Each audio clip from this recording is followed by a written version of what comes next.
Okay.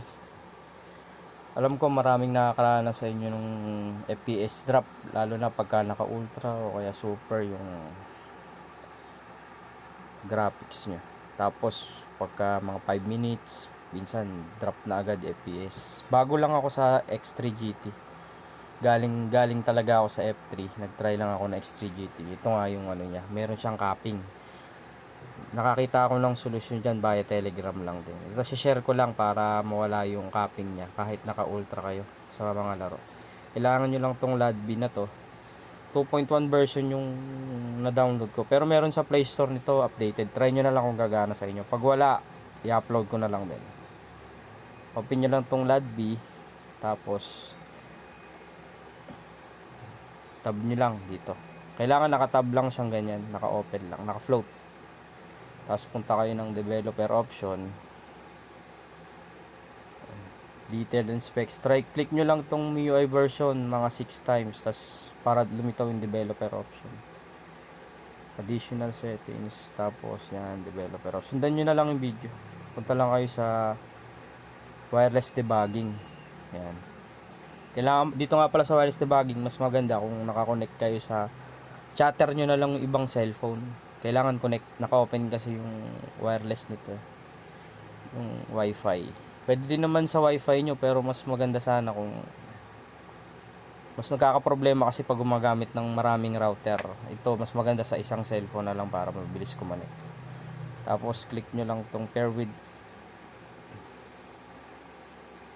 pairing device. Yan, huwag nyo i-close yan kasi hindi siya magko-connect pag naka-close yan.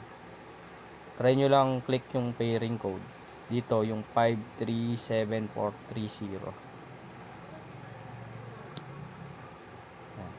537430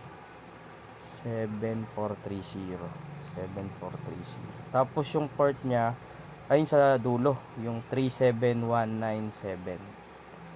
37197. Pair nyo lang.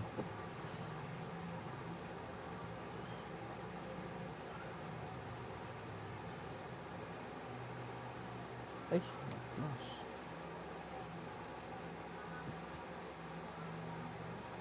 ayan, gaya niya, nag-close yung ano niya dito. Try natin i-clear, i-off. Ayan. Clear data natin, ulitin natin. Clear data nyo. Yun, kagaya nga no, nag-close yung sa may baba.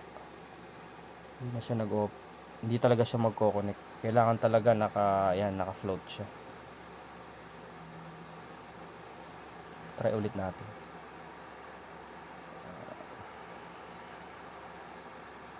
Kung naulitin yung video, sundan nyo na lang. Wireless debugging, open nyo yan. Pair with pairing code. Yan, 110589. 110589. Tapos yung baba 39909. 39909. Click nyo lang yung pair.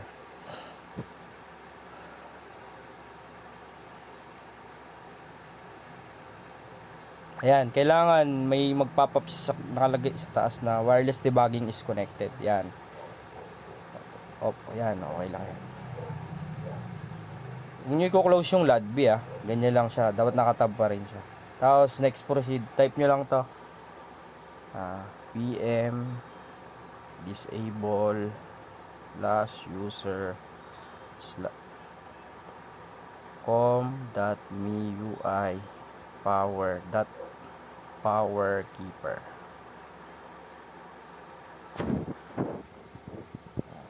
Tapos enter nyo lang.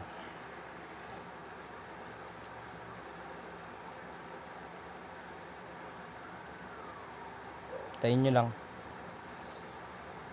Ayan, kailangan nakalagay dyan disable user. Ayan, okay na yan. Tapos click nyo pa to, PM user PM disable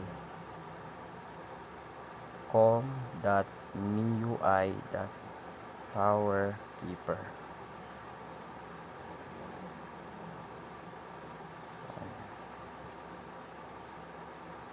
Enter nyo na lang din. Sundan nyo na lang.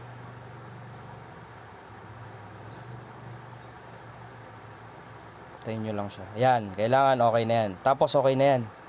Huwag nyo lang pong ito, advice ko lang, huwag nyo nang i-reboot yung cellphone nyo kasi babalik siya sa dati. Or else, gagawa ka ulit ng ganito. Kasi yung ginawa natin, dinisable lang natin yung ano niya, sa FPS. Pagka mainit na yung throttling. Pwede nyo nang i-close lahat yan. Tapos try nyo maglaro.